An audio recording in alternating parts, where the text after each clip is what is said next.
What are the best and worst push-up variations for muscle growth? For a push-up to be top tier, it has to clear my checklist. Stretch emphasis, so it has to be able to create tension in the stretch position. Target muscle emphasis. The desired muscles are not only being exercised, but they're the first ones to fail when doing the movement. Progressive overload. You need to be able to either add reps or weight over time.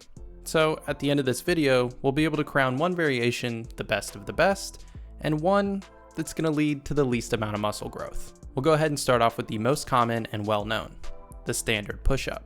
It effectively targets the chest, triceps, and shoulders and allows for progressive overload through more reps. It creates a good amount of tension at the bottom of the rep, but doesn't allow for a big stretch, so it lands itself right in the middle of the pack as a solid B-tier movement.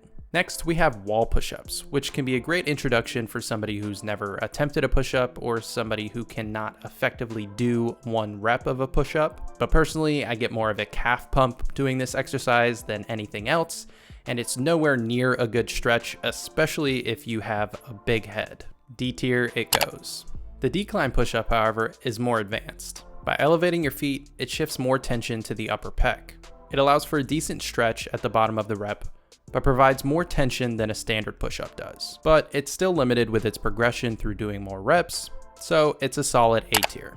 Reversing this setup, you can do incline push-ups. It's less challenging, but can be a great finisher for a chest workout. It doesn't do anything great in the stretch department, but it does effectively target the muscles. It lands itself as a solid C tier.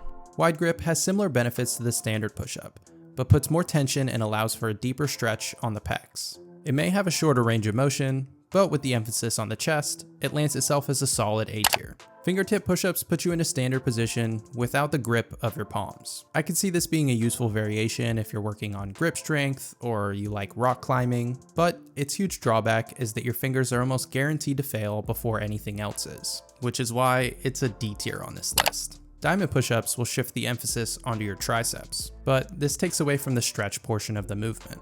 It's great for your arms, but it's not quite as good for chest hypertrophy, so it's a solid B tier on this list.